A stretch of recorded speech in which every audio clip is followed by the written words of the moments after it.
Hey there, today we're diving into this really powerful old story that's all about the search for what truly matters in life, and the real danger of settling for something less. It's called the Heartwood parable.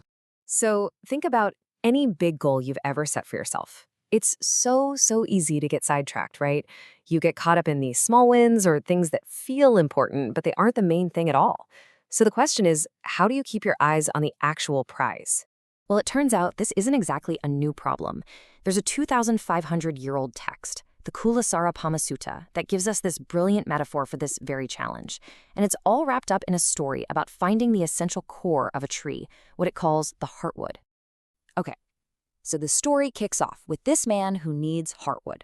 Now, heartwood isn't just any wood. It's the super dense, strong, innermost part of a tree. The most valuable, most useful part. So he heads off into the forest, totally determined to find it. He finds this amazing, huge tree, and right away, he just starts chopping off the most obvious parts, the leaves and the branches. He bundles them all up, thinking, yes, this is it. I've got the heartwood. And he heads home feeling super proud of himself, but he's totally wrong. So, on his next try, he figures out, okay, the leaves weren't it, so he goes a layer deeper. This time, he strips off the rough outer bark of the tree. It feels a lot more substantial, right? And so, once again, he thinks he's nailed it, and he takes the bark instead of the real heartwood. He's getting warmer. He bypasses the outer bark, and now he's stripping away the softer inner bark. This feels even closer to the center. It feels more important. So he's thinking, surely this has to be it. But nope. He's still just focused on a protective layer, not the core itself. Now, this is the trickiest mistake of all. He finally gets past all the bark and he reaches the wood itself, the soft wood.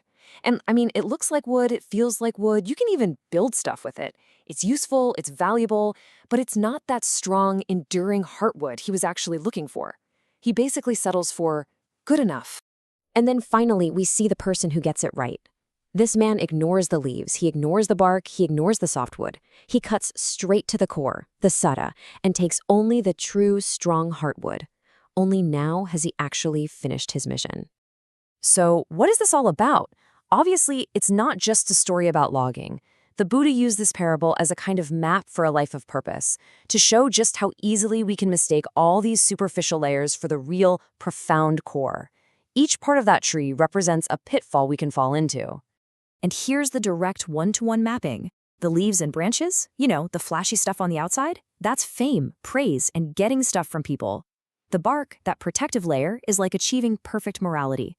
And the softwood, that useful but not ultimate part, is like reaching a state of deep concentration.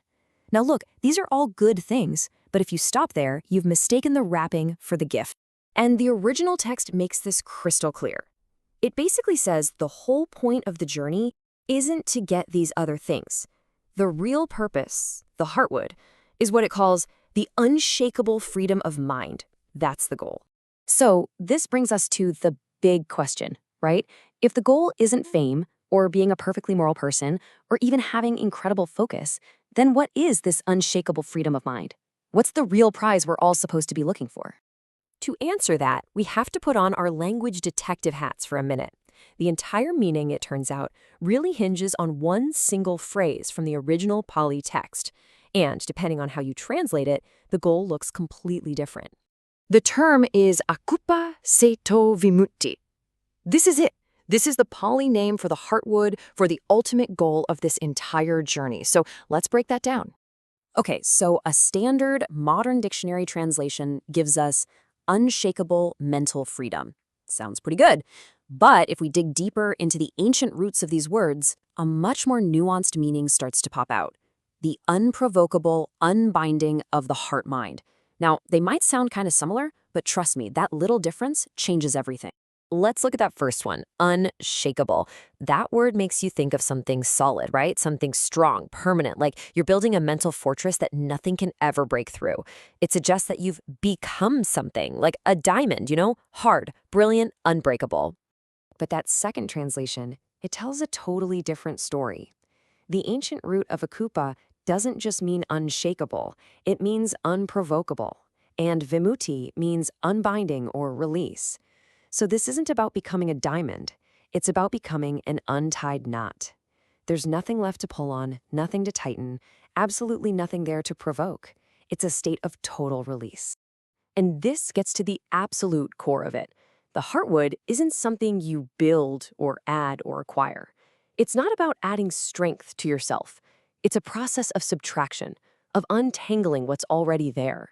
And this just illustrates the difference so perfectly. Unshakable implies you're building a fortress to protect yourself, but unbinding implies you're dismantling a prison that was trapping you. The goal isn't to become something strong, it's to unbecome the tangled, constricted person you thought you had to be. So in the end, the parable is telling us that the true heartwood isn't some prize you go out and get. It's the freedom that's left over when you finally stop mistaking all the other stuff, the leaves, the bark, the softwood, for the real thing. And that kind of leaves us with a question to ponder, doesn't it? In your own life, in your own journey, what are the shiny leaves you find yourself chasing? What's the protective bark you're clinging to? And what is the true heartwood you're actually looking for?